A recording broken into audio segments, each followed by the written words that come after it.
제목을 더 정확하게 말씀드리면 축복의 길을 함께 걸어가자. 축복의 길을 함께 걸어가자. 이런 제목입니다. 하나님은 가나안 땅에 들어간 이스라엘 백성들 앞에 축복의 길과 저주의 길을 동시에 제시하시며 축복의 길을 선택하라 라고 말씀을 하십니다. 이 축복의 산인 그리심산과 에발산에 각각 이스라엘의 6지파씩을 나누어서 세워놓습니다. 그렇다고 오해하시면 큰일 납니다. 축복의 산에 서 있었던 사람들은 축복을 받았고 저주의 산에 서 있었던 사람들은 저주를 받은 것이냐, 그런 뜻은 아닙니다. 상징이었어요. 상징, 하나의 상징. 그러니까 하나님은 우리 앞에다가 축복과 저주를 동시에 두셨다는 것입니다. 축복의 길과 저주의 길이 너희 앞에 있으니 축복의 길을 선택하며 축복을 받으며 살라라고 말씀하고 있는 것입니다.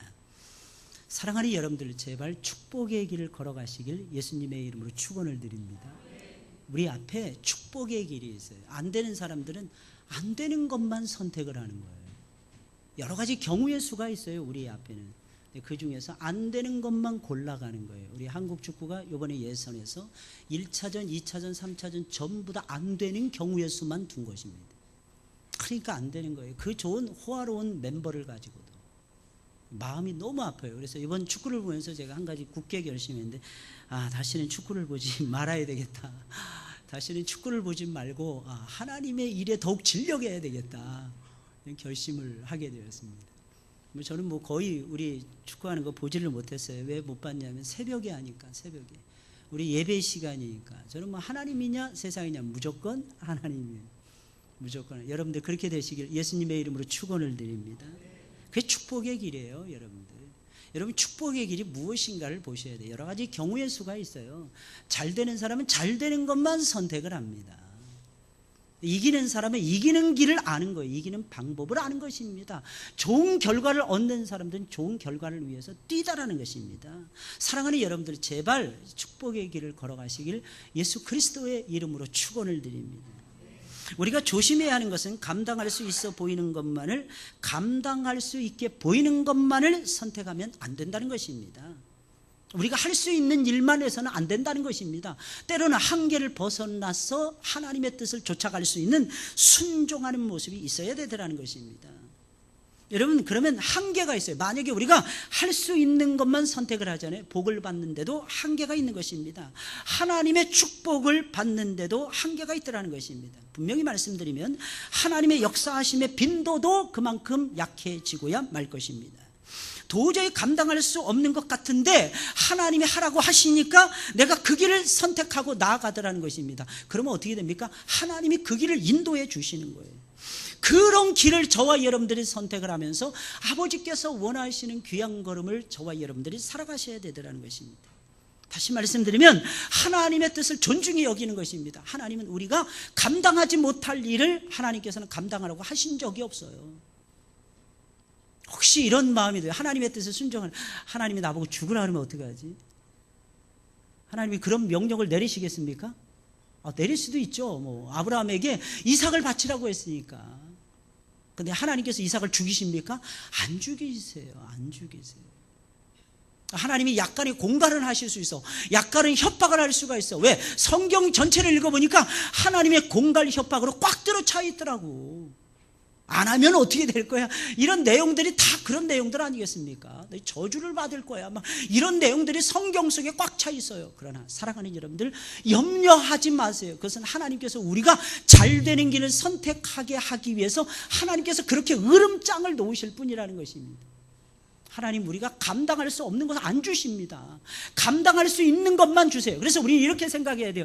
하나님 뭔가를 하라고 하시잖아요. 그건 내가 충분히 감당해낼 수 있어. 이런 마음의 자세가 필요하다는 것입니다. 아무리 생각해도 내 힘으로는 안 될 것 같아요. 그런데 하나님을 의지하고 하나님의 시각으로 보는 것입니다. 하나님의 관점으로 보는 것입니다. 그럼 이상하게 쉬워져요. 어려운 것도 쉬워 보이는 거예요. 답답한 것도 답답해 보이지 않는 것입니다. 괴로운 일도 괴로워 보이지 않는 것입니다.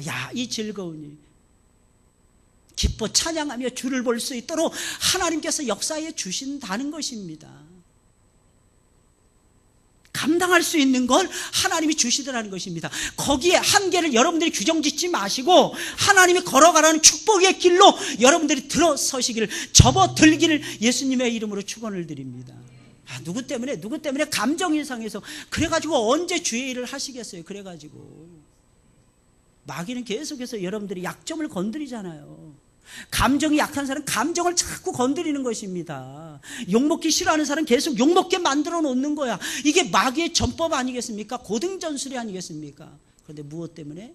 마귀가 원하는 대로 선택을 해야만 되는 것입니까?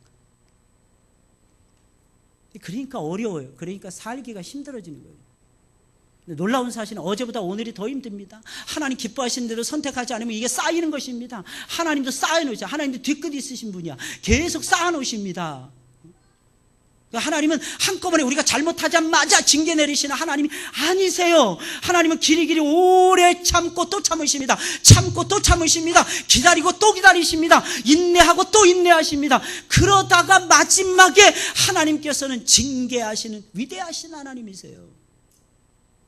쉽게 말씀드리면 하나님께서 비디오 판독을 반드시 하신다니까요. 뒤돌아볼 수 있도록 하나님이 하신다니까요. 하나님께서는 반드시 지나간 일을 다시 돌이키시는 것입니다. 다시 돌이켜서 하나님 보시더라는 것입니다. 그럼 우리는 축복의 길을 걸어가며 축복을 받아야 하는데, 축복을 받으려면 어떻게 해야 되는 것입니까? 사랑하는 여러분들, 성경이 제시하시는 대로 걸어가시기를 예수님의 이름으로 축원을 드립니다. 첫째로 하나님의 말씀에 철저하게 순종하는 거예요. 여러분, 순종이 제사보다 낫다 그러잖아요. 순종이 기운이 없어. 여러분, 연세 많으신 어르신들 가운데 기운이 없으셔. 그런데도 막 어지럼하면서도 주일날 교회로 오시는 거예요. 이유가 무엇입니까? 간단해요. 하나님이 명하신 일이기 때문입니다.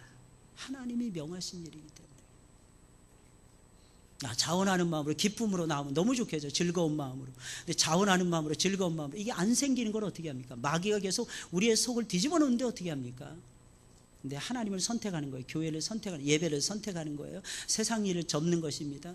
힘들어도, 어려워도, 고통스러워도, 아무것도 없어도, 또 허리가 막 끊어지게 아픈데도 불구하고 한 시간만큼은 내가 예배에 승리하리라 이러면서 하나님 말씀에 순종하면 하나님께서 여러분들에게 복을 더해 주신다는 것입니다. 더 놀라운 사실은 철저하게 순종하는데 어떻게 순종합니까? 사랑과 공의의 조화를 이루면서 순종해 가셔야 되더라는 것입니다. 하나님의 사랑에 기초해야 된다는 거예요. 하나님의 정의를 실현하고 하나님의 공의를 나타내는 일에 힘쓰기 위해서 저와 여러분들이 하나님 말씀에 순종하셔야 되더라는 것입니다. 본장의 전반부에는 이 구계명과 관련된 거짓 증거와 거짓 재판에 대한 금지 조항을 다루고 있어요. 여러분, 이것은 무엇을 의미하는 것입니까? 하나님의 공의로우심을 나타내겠다, 이런 뜻인 것입니다. 이어서 원수에게 선을 행하고 나그네를 압제하지 말라. 이건 무슨 뜻이겠습니까? 하나님의 사랑을 하나님의 땅에서, 하나님이 선택하신 가나안 땅에서 하나님께서 친히 실천에 옮기시겠다는 것입니다. 그러니까 하나님의 공의와 하나님의 사랑이 동시에 나오고 그 동시에 하나님의 사랑과 공의를 실천하는 그 말씀 속에서 하나님의 말씀을 순종해 가라고 하는 뜻인 것입니다. 이는 거룩한 공동체 안에서는 공의와 사랑에 입각한 거룩한 교제를 저와 여러분들이 하셔야 한다는 뜻인 것입니다. 하나님은 먼저 너는 허망한 풍설을 전파하지 말며 악인과 연합하여 무함하는 증인이 되지 말라라고 말씀하십니다. 허망한 풍설이라는 것이 무엇입니까? 이거 전부 다 거짓말을 얘기하는 것입니다. 무함하는 것 전부 다 거짓말을 얘기하는 것입니다. 허망한 풍설이라는 것은요, 근거 없는 소문을 얘기하는 것입니다. 새칭 유언 비어를 말하는 것입니다. 무슨 뜻이겠습니까? 타인에 대한 근거 없는 비방을 하는 거예요. 근데 이게 단순한 비방의 말로 끝나지 아니하고 타인으로 하여금 다른 사람들에게서 사회적인 신뢰를 얻지 못하도록 만드는 행위라는 것입니다. 이것은 어떻게 보면 중대한 범죄 행위였더라는 것입니다. 왜? 한 사람의 인생을 망가뜨리는 나쁜 행위였더라는 것입니다. 이런 거 하나님께서 하지 말라는 뜻인 것입니다. 무함하는 것은 거짓으로 증언하는 정도를 넘어서 다른 사람을 함정에 빠뜨리는 것을 의미하는 것입니다. 이것은 무엇을 의미할까요? 아주 심각한 결과를 초래할 수도 있더라는 것입니다. 이것은 악한 자의 편을 들어서 증언하는 것입니다. 그래서 악에 적극적으로 동조하는 나쁜 행위이며 동조하는 자도 악한 자가 된다는 의미인 것입니다. 하나님은 다수를 따라서 악을 행하지 말며 송사의 다수를 따라서 부정당한 증거를 하지 말라라고 말씀하셨습니다. 군중 심리를 따라서 다수주의에 결탁하지 말라는 것입니다. 많은 사람들이 인기주의에 편승해가지고 많은 사람들이 거기에 따라가지고 저울질하더라는 것입니다. 그러다가 영혼을 죽일 수도 있다는 것입니다. 그리스도인들은, 사랑하는 여러분들 기억하셔야 됩니다. 모름지기 다수의 결정이 바르지 않을 때는 혼자서라도 진리의 편에 서야 되는 것입니다. 이 사실을 여러분들 잊지 마시길 예수님의 이름으로 축원을 드립니다. 굉장히 공의로우시면서 굉장히 사랑이 넘치는 그것을 근간으로 해서 하나님 말씀을 지금 들려주고 있는 것입니다. 가난한 자의 송사라고 편벽되이 두어하지 말라고 하셨습니다. 가난한 자는 말 그대로 연약하고 가난한 자, 힘이 없고 연약한 자들을 의미하는 것입니다. 그런데 이런 편벽되이 두어하지 말라는 뜻은 무슨 뜻이냐? 이상하게 무조건적으로 가난한 자로서 편들어서는 안 된다, 이런 뜻인 것입니다. 어떤 약자에 대한 저급한 동정심을 가지고 신앙을 표출해서는 안 된다는 것입니다. 어떤 약자에 대한 저급한 감상으로 인해서 정의를 굳게 해서는 안 된다는 것입니다. 사랑하는 여러분들 기억하셔야 돼요. 하나님 말씀은 참으로 오묘막측하지 않습니까? 참으로 대단하지 않습니까? 구약의 말씀 속에서 사랑과 정의가 조화를 이루는 이런 말씀을 하나님께서 우리에게 들려주고 있는 것입니다. 내가 만일 내 원수의 길 잃은 소나 나귀를 만나거든, 우리는 원수의 길 잃은 소나 나귀를 만나면 어떻게 얼씨구나 하고 그걸 끌고 가든지, 아니면 쳐서 죽이든지, 아니면 저쪽으로 멀리 쫓아버리든지 아마 그럴 것입니다. 근데 성경은 뭐라고 얘기하냐? 반드시 그 사람에게 돌릴 것이며, 그러니까 원수라 할지라도 그 재산권에 대해서는 보호해 줄 수 있는 안목이 있어야만 된다는 것입니다. 내가 만일 너를 미워하는 자의 나귀가 짐을 싣고 엎드러짐을 보거든, 얼마나 신납니까? 원수가 가다가 빠진 거예요. 수렁에 빠져 있는 거예요. 그 짐이 폭삭하기 직전이다는, 너무너무 좋죠. 그것을 보면은 삼가 버려두지 말고 그냥 지나쳐서는 안 된다는 것입니다. 그를 도와서 그 짐을 부리라 라고 말씀하고 있습니다. 무슨 뜻이겠습니까? 원수라도, 미워하는 자라도 뭐 하라는 거예요? 사랑하라는 뜻인 것입니다. 여러분들 그렇게 살아가고 계십니까? 하나님 말씀에 대한 순종은 이런 것을 얘기하는 것입니다. 오해하지 마세요. 하나님 말씀, 내가 하나님 사랑합니다, 내가 하나님을 믿습니다, 나는 하나님의 뜻을 이루고 싶습니다, 이런 추상적인 것만을 의미하는 것이 아니라고 하는 사실을 저와 여러분들이 기억을 하셔야 되는 것입니다. 하나님 말씀에 순종하는 것이라는 것은 우리의 삶 속에서 구체성을 띠면서 하나님의 뜻을 이루어가는 것입니다. 그것이 무엇입니까? 영혼을 사랑하는 거예요. 영혼을 사랑. 여러분, 이 얼마나 놀라운 하나님의 말씀입니까? 율법의 근본 정신이 나오잖아요. 율법의 근본 정신이 무엇입니까? 사랑과 공의 아니겠습니까? 율법의 기본 정신이 나오지 않습니까? 원수를 사랑하라고 하지 않습니까? 여러분, 원수를 사랑하라는 기독교의 근본 정신은 이미 구약 속에 나와 있더라는 것입니다. 지금으로부터 약 한 3,400년 전에 모세를 통해서 하나님께서는 이 말씀을 증거해 주셨더라고 하는 사실입니다. 하나님은 너는 가난한 자의 송사라고 공평치 않게 하지 말라. 이게 무슨 뜻이겠습니까? 가난한 자라고 해서 과도하게 보호해서는 안 된다는 거예요. 공명정대해야 되라는 것입니다. 법 앞에는 모든 사람들이 평등해야만 되더라는 것입니다. 또한 부당하게 대우해서도 안 된다는 것입니다. 너는 없지, 너는 돈 없지, 그러니까 너는 이런 판결을 받을 수밖에 없어 하면서 무시해서는 안 된다는 것입니다.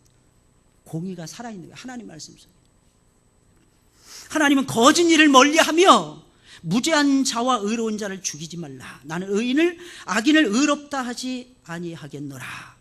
비록 고의라 할지라도 재판관은 그릇된 판결을 내릴 수가 있었어요. 그리고 그럴 경우에는 중대한 결과가 초래될 수도 있었습니다. 재판관은 그래서 항상 하나님 앞에서 진실해야만 되었더라는 것입니다. 또한 지적인 면에서도 상황을 제대로 읽어내지 못하는 능력을 덜 갖춘 자가 판결을 내려서는 안 된다는 것입니다. 하나님은 너는 뇌물을 받지 말라. 뇌물은 밝은 자의 눈을 어둡게 하고 의로운 자의 말을 굽게 한다라고 하셨습니다. 유대 사회도 어쩔 수 없이 사람이 사는 사회였더라는 것입니다. 일어나기 쉬운 뇌물을 주고받는 범죄가 일어날 수 있었다고 하는 것입니다. 거기에 대한 하나님의 예방 차원에서 이 말씀을 들려주고 있는 것입니다. 또한 하나님은 너는 이방 나그네를 압제하지 말라. 너희가 이방 땅에서 나그네 되었은즉 나그네의 정경을 아느니라. 이방 나그네는 이스라엘 중에 거주하는 외국인들을 의미하는 것입니다. 이들은 가난한 사람들이었고 힘없는 사람들이었고 노동자들이었습니다. 힘으로 일을 하는 노동자들이었어요. 이들에 대한 보살핌은 단순한 인정의 차원을 넘어서서 애굽에서 종되었고 나그네 되었던 이스라엘을 구원해 주신 하나님의 은혜를 기념하는 차원에서 행해져야만 되더라는 것입니다. 쉽게 말씀드리면 이게 무슨 말일까요? 어떤 가난한 자, 없는 자 우리가 대할 때가 있더라는 것입니다. 우리가 그들에게 동정심을 가지고 저분들이 가난하니까 우리가 저분들에게 먹을 것을 주어야지. 물론 그런 차원에서도 저와 여러분들이 그렇게 행해야 되겠지만은 성경이 말하는 행함, 그런 행함이 아닙니다. 너는 구원받은 하나님의 백성이라는 거예요. 그래서 우리는 구원을 받은, 하나님의 축복을 받은, 은총을 받은 하나님의 백성들이라는 사실입니다. 이 사실을 근거해서 저와 여러분들이 사랑을 실천하고 공의를 실천해 가셔야만 된다는 것입니다. 사랑하는 여러분들, 하나님이 부어주시는 축복을 받기를 원하십니까? 그러면 하나님의 말씀에 철저하게 순종하세요. 저와 여러분들이 복을 받을 수 있는 비결은 딱 한 가지입니다. 하나님 말씀에 순종해 가는 것입니다. 행함이 있어야 되더라는 것입니다. 사랑과 실천을 저와 여러분들이 조화롭게 행해야만이, 그것을 그대로 이루어야만이, 실천해 가야만이 하나님께서는 저와 여러분들에게 복을 부어주신다는 사실입니다. 말씀을 따라 어느 편에도 치우치지 말고 공정하게 사람을 대하셔야만 되더라는 것입니다. 그리고 사랑을 근간으로 판단을 하고 저와 여러분들은 사랑하는 마음을 가지고 말하고 행동을 하셔야 되더라는 것입니다. 그러면 사랑하는 여러분들, 여러분들에게 하나님의 복을 쏟아 부어 주실 것입니다. 두 번째로 안식일과 안식년을 기억하여서 거룩하게 지키며 매 주일마다, 매 안식년마다 하나님을 향한 우리의 사랑을 표현을 해야만 되는 것입니다. 다시 말씀드리면 하나님 앞에서 예배를 드리는 거죠. 바른 예배, 바른 삶을 추구해가는 것을 얘기하는 것입니다. 본장의 중반부에 나와 있는 말씀인데 안식년과 안식일에 대한 규례가 제시가 되고 있습니다. 이것은 이스라엘과의 언약을 계속적으로 이루어 가시기를 원하시는 하나님의 지극한 사랑의 반영이라고 말씀드릴 수가 있습니다. 다시 말해서 하나님께서는 이스라엘과의 사랑의 관계를 영원 무궁히 지속하기 위해서 안식년을 주셨던 것이고 안식일을 제정하여 그것을 지키도록 하나님께서는 명령하고 계셨더라는 것입니다. 하나님은 너는 6년 동안은 너의 땅에 파종하여 그 소산을 거두고 제7년에는 갈지 말고 묵여두어서 내 백성의 가난한 자로 먹게 하라. 그 남은 것은 들짐승이 먹으리라. 너의 포도원과 감람원도 그리하라 라고 말씀하셨습니다. 여러분, 이 말씀은 안식년에 대한 첫 번째 규정의 말씀입니다. 물론 레위기 25장 1절 7절에서는 보다 더 구체적이고 현실적이고 세부적으로 다루고 있습니다. 이런 안식년을 제정하신 목적이 있어요. 이스라엘 백성들은 6년 동안 열심히 갑니다. 열심히 파고 갈아요. 곡식을 거두어 드립니다. 그리고 7년째 되는 해에는 무조건 땅을 묵여두어서 쉬도록 해주었더라는 것입니다. 이런 안식년을 제정하신 목적이 있었어요. 한 해를 쉬는 동안에 육체의 일을 멈추고 영적인 일에 힘쓰라는 거예요. 여러분 살면서 한 6년 동안 열심히 세상 일을 하시라는 것입니다. 적어도 한 1년 정도는 하나님 앞에 몰두하는 여러분들이 되셨으면 하더라는 것입니다. 이게 하나님 아버지의 마음이라는 것입니다. 가난한 이웃들과 또한 그 시점에서 가난한 이웃들을 한 번쯤 돌아보라는 거예요.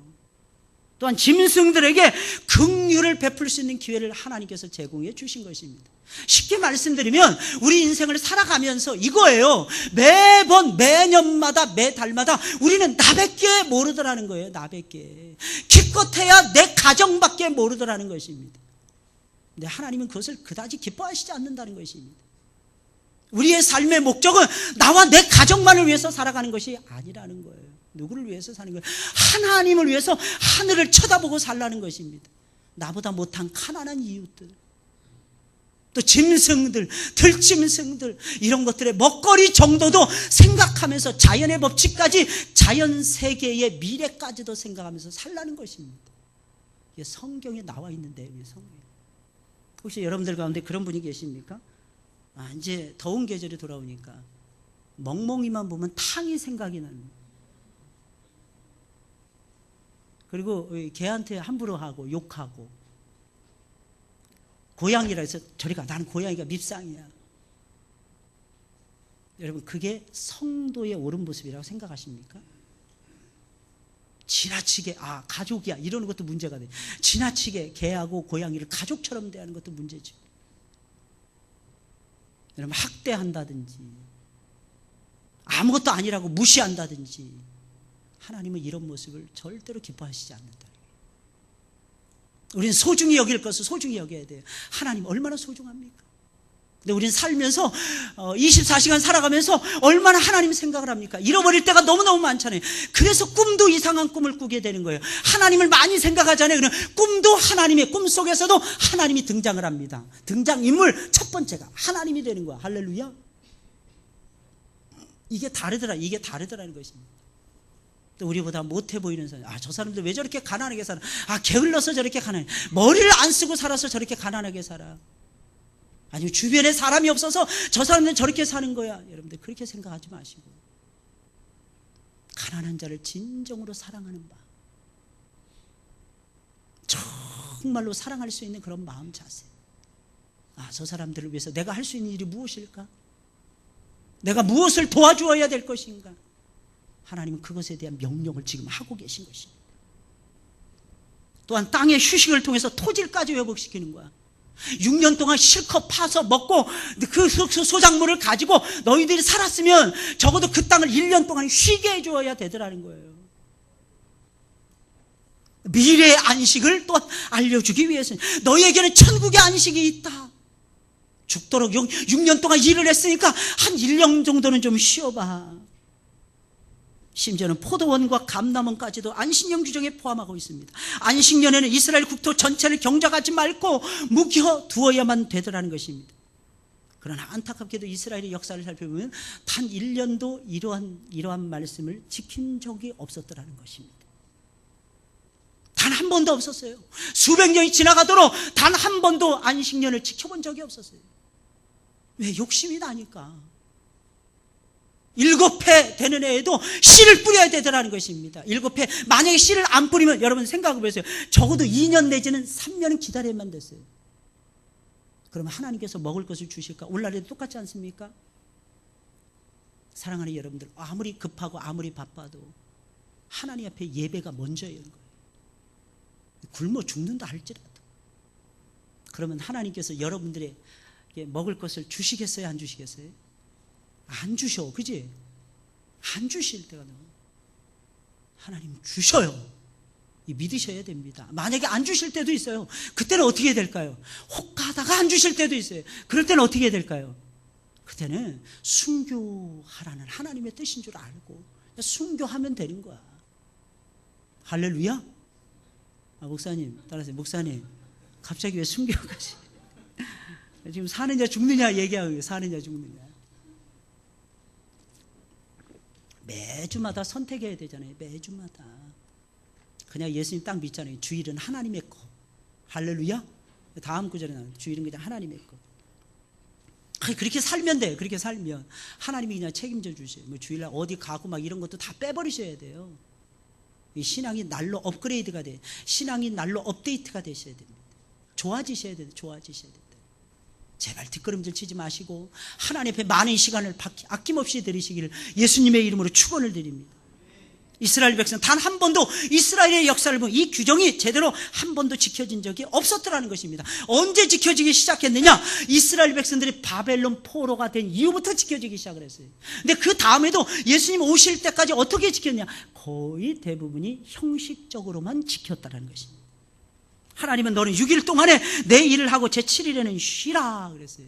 내 소와 나귀가 쉴 것이며 내 계집종의 자식과 나그네가 숨을 돌리게 하라 라고 말씀하셨습니다.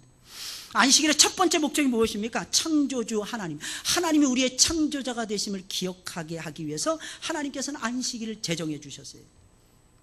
여기서는 힘든 일에 종사하는 사람들과 일하는 짐승들의 휴식이 강조가 되어지고 있습니다. 소와 나귀는 얼마나 힘써 일하는지 몰라요. 힘듭니다. 계집종과 그의 자식들도 역시 마찬가지입니다. 쉴 새 없이 집안일을 해야만 됐더라는 것입니다. 이방인 역시 마찬가지였어요. 나그네, 이방인을 의미하는 것입니다. 고된 노동의 동원이 되던 이방인들이었습니다. 따라서 이들은 안식일의 약자들이었더라는 것입니다. 그래서 하나님께서 쉬도록 명령을 해주시는 것입니다. 다시 말씀드리면 안식일은 영적인 교훈과 함께 육체적인 휴식을 즐기라는 것이었습니다. 하나님은 내가 내게 이른 모든 일을 삼가 지키고 다른 신들의 이름은 부르지도 말며 내 입에서 들리게도 말라. 삼가 지키라. 이것은 하나님의 법을 세심하게 주의를 기울여 살피면서 하나님의 법을 지키되 하나님의 법의 울타리를 넘어가지 말라는 것입니다. 그리고 다른 신들의 이름을 부르지 말라. 이것은 일계명의 반복으로서 본장에서만 3번이 나오는데 그만큼 우상 숭배가 위험하다라는 것입니다. 여러분, 우상 숭배하면 망하게 되어 있어요. 할렐루야. 기억하셔야 됩니다. 우상 숭배하시면 보이는 우상도 있고 보이지 않는 우상도 있어요. 내 마음속에 하나님보다 더 사랑하는 거, 보이지 않는 우상을 얘기하는 거예요. 내가 하나님보다 더 좋아하는 거, 이 보이지 않는 우상을 얘기하는 것입니다. 사랑하는 여러분, 이 우상이 있으면 대부분이 걸려서 넘어지게 되어 있어요. 그래서 하나님은 다른 신들의 이름조차도 부르지 말라 하나님께서 명령하고 있는 것입니다. 이 말씀이 무슨 말이겠습니까? 하나님만을 최고로 사랑하시라는 것입니다. 하나님만을 최고로 사랑하시면서 하나님 말씀의 법을 따라서 공의롭게 살라는 뜻이 이 속에는 담겨져 있는 것입니다. 진정 하나님이 부어주시는 축복을 받기를 원하십니까? 사랑하는 여러분들, 매 안식일을 지키세요. 기왕이면 6년 동안 힘써 일하시고 한 1년 정도는 여러분들이 좀 쉬면서 숨 고르기를 하시면서 한 7년째 되던 해는요, 하나님을 좀 묵상을 좀 많이 하세요. 어떤 때는 하나님께서 여러분들에게 쉴 수 있는 시간을 주실 때 있죠. 뭐 하십니까? 하나님이 쉴 수 있는 시간을 주시면 열심히 달려가서 영화 보십니까? 아니, 밀려놓았던, 어떤 분들이 옛날에 그러더라고. 비디오 테이프를 한 10개 빌려다가 이게 하루 종일 보더라고. 하루 종일. 그러니까 시력이 나빠지는 거예요. 하나님도 안 보이는 것입니다. 사랑하는 여러분들, 꼭 기억하세요. 그런 것보다도 쉬는 시간에는 하나님 말씀의 세계로 자꾸 돌아가셔야 돼요. 어디 조용한 곳으로 들어가세요. 거기서 뭐 하십니까? 발 담그시고 성경책 펴들고 성경 읽으셔야 돼요. 그리고 내가 그동안에 못했던 기도가 무엇일까? 수도원에 들어가라는 뜻이 아닙니다. 내가 그동안에 못했던 것이 무엇일까? 한번 생각을 해보셔야 돼요. 너 찾아내셔야 돼요. 내가 그동안에 내가 찬송을 좋아하는데 내가 찬송을 많이 못 불러서, 그럼 산속에서 밤새도록 찬송 부르는 거야. 내가 하나님 말씀을 내가 만홀히 여겼어. 내가 경홀히 여겼어. 그럼 하나님 말씀의 소중함을 다시 한번 느끼면서 시편의 말씀부터 다시 한번 읽어보기 시작을 하는 거예요. 왜? 가슴에 와닿는 말씀부터 읽으니까 새록새록새로워지더라는 것입니다. 할렐루야. 어떤 때는 잠언서, 전도서의 말씀도 읽어보시는 거야. 내가 하나님의 사랑이 약해져서 그런 거야. 그럼 아가서의 말씀도 읽어보시라는 것입니다. 그러면 여러분들의 영혼이 다시 살아나는 것을 분명히 느끼고야 말 것입니다. 하나님 우리에게 쉴 수 있는 시간을 주셨어요. 그 쉴 수 있는 시간에 무엇을 하시길 원하십니까? 그리고 또 한 가지, 우리가 가난한 자에 대해서, 나보다도 연약한 자들에 대해서, 나보다도 신앙이 없는 자들에 대해서 내가 얼마만큼 사랑으로 내가 그들을 대했는가? 아니면 내가 하나님의 일을 하기 위해서 준비를 해야 되는데 준비가 모자랐던 것은 아닐까? 모자랐던 것이 분명히 있잖아요. 뭔가 일을 해야 되는데 그 일을 내가 소홀히 한 것은 없을까? 예를 들어서 요즘 요리에 관심 많잖아요. 한국 사람들이 요리 중에서 내가 이번에 파스타를 정복해 봐야 되겠다. 그래서 우리 아이들이 좋아하는 음식을 내가 만들어서 특별 요리를 해줘야지. 연구하면서 시간을 좀 긍정적이고 좀 창조적이고 좀 생산적인 시간을 가져보시라는 것입니다. 그게 바로 쉼이라는 것입니다. 원래 사바트라고 하는 쉼이라고 하는 의미는 하나님과 본래의 의미는 더 깊은 관계 속으로 들어간다는 뜻입니다. 그러니까 하나님과 좀 더 깊은 관계 속으로 들어가면서 하나님이 하라고 하신 일을 찾아내시는 여러분들이 되시길 예수님의 이름으로 축원을 드립니다. 마지막 3번째로, 모든 절기를 지키며 담대하게 축복의 길을 걸어가셔야 됩니다. 오늘 14절부터 19절 말씀은 이스라엘 백성들이 꼭 지켜야 하는 3대 절기에 대해서 언급을 하고 있어요. 이 3대 절기를 지키며 담대하게 축복의 길을 걸어가라 라고 하나님 말씀하고 있는 것입니다. 이것은 무슨 뜻이겠습니까? 이 말씀은 잘 새겨 들으셔야 돼요. 하나님이 우리에게 요구하시는 특별한 축제가 있잖아요. 예를 들어서 지난번 우리 총동원 주일 같은 특별한 절기 있잖아요. 그리고 우리 성탄절이라든지 부활절이라든지 맥추절이라든지 추수감사절이라든지 이런 모든 절기를 소중히 여기시라는 것입니다. 사실은 어떻게 보면 이것은 특별한 절기, 그야말로 엑스트라였어요. 그야말로 이스라엘 백성들에게 하나님이 주신 옵션이나 다름이 없었습니다. 그러나 사랑하는 여러분들 기억하시기 바랍니다. 이것을 이스라엘 백성들이 이행해 나갈 때에 하나님께서는 하늘의 신령한 복으로 그들의 앞을 채워주시고 땅의 기름진 복으로 풍성하게 하나님이 채워주셨더라는 것입니다. 마치 어린이들에게는 이거하고 똑같은 거예요. 학생들에게는 여름 성경학교, 내지는 여름 캠프, 내지는 여름 학예, 수양회 뭐 이런 것들을 얘기하는 것입니다. 하나님 우리 인생을 살아갈 때 뭔가 절기마다 특별한 시간을 갖기를 하나님이 원하셨어요. 이유가 무엇입니까? 영적 생활에 활력을 주고 싶으셔서. 여러분들 우리 사람이잖아요. 밋밋하게 한번 살아가 보세요. 여러분 인생에 무슨 재미가 있겠습니까? 여러분들 뭔가 하나님께서 우리에게 요구하시는 특별한 절기가 있잖아요. 특별한 사건이 있잖아요. 하나님은 이스라엘 백성들에게 3가지 절기를 주셨어요. 첫째는 무교절, 둘째는 맥추절, 셋째는 수장절의 절기를 주었습니다. 이 절기마다 하나님께서는 나에게 오라, 그리고 하나님 내게 빈손으로 오진 말지니라 라고 말씀하셨어요. 어떻게 보면 이스라엘 백성들은 이 3대 절기를 지키기 위해서 생명을 걸어야만 됐습니다. 이유가 무엇입니까? 이 3대 절기는 예루살렘에서 지키도록 했으니까. 예루살렘에서. 그렇다면 무엇을 의미합니까? 변방을 비워두는 것을 얘기하는 거예요. 국토의 동서남북 사방을 다 비워놓는 것을 얘기해요. 이건 위험한 일이었어요. 이스라엘 백성들이 목숨을 걸어야만 되는 일이었어요. 왜? 그 시간에 외적이 쳐들어오면 이스라엘은 꼼짝없이 당할 수밖에 없었으니까. 그럼에도 불구하고 하나님은 이 3대 절기를 지키라 하나님 명령하셨더라는 거예요. 그래서 다음 주에 저와 여러분들이 맥추절을 지키게 되는 것입니다. 이 맥추절은요 무교절부터 시작을 합니다. 그래서 50일째 되는 약 한 5월 6월경에 맥추절을 지켰어요. 근데 우리나라에 들어와서 맥추절이 7월 첫째 주가 되었습니다. 이유가 무엇입니까? 보리추수가 다 끝난 다음에 하나님 앞에 반년 감사의 제사를 드리기 위해서 이 맥추절을 지키기 시작한 거예요. 사랑하는 여러분들, 첫 해 딱 시작합니다. 우리는 신년이라고 해서 기운 내죠. 한참 좀 지나가다가 3개월 4개월 딱 지나가다 힘들면 하나님께서 우리에게 부활절의 절기를 주십니다. 그리고 5월달 6월달 접어들고 여름이 가까워지게 되면 점점 저와 여러분들의 마음이 약해지게 됩니다. 그때 하나님의 은혜를 딱 하루 동안 기억하라는 거예요. 이게 맥추절이에요. 이게 딱 반년을 보살피시고 반년을 지켜주신 하나님께 감사합니다.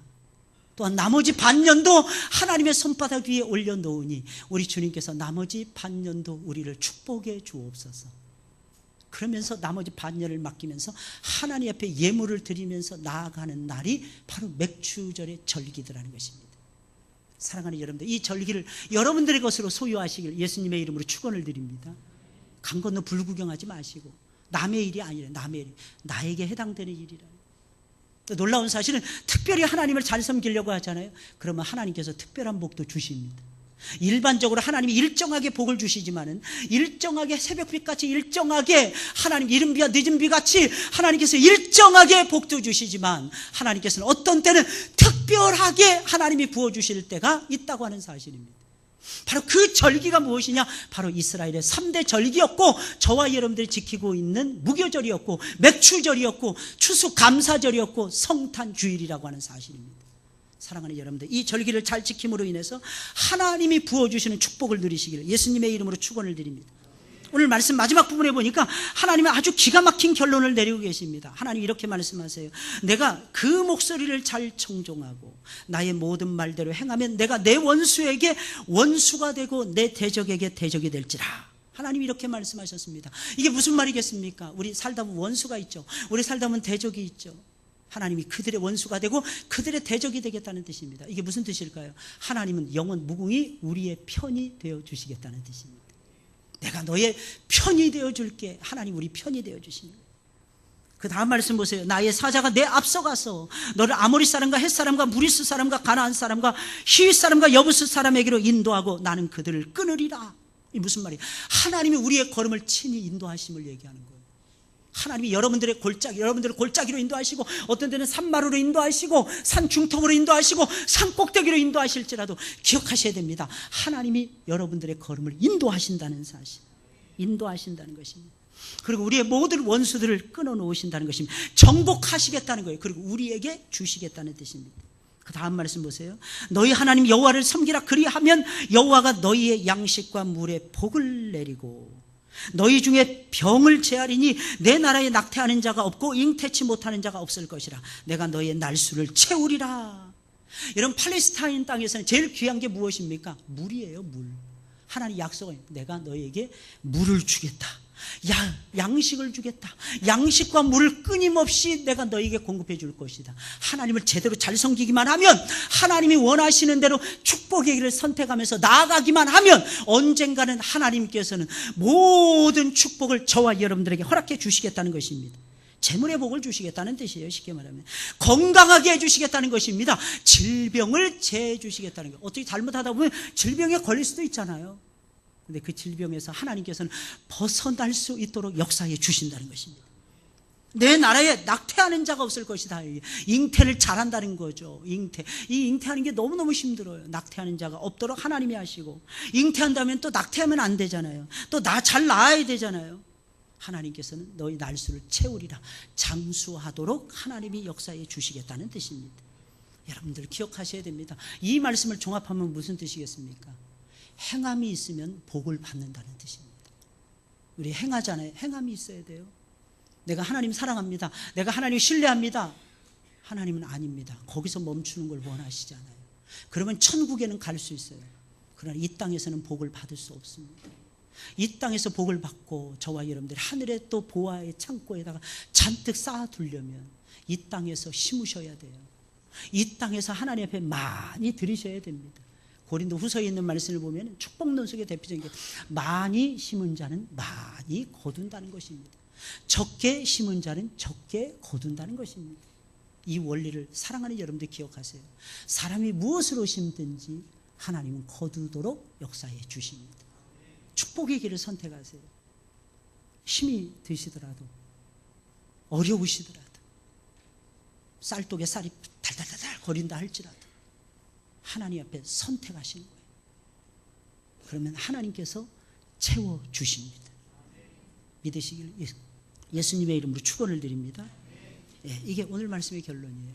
우리 찬송을 부르면서 준비하신 예물 하나님께 드리겠습니다. 346장입니다.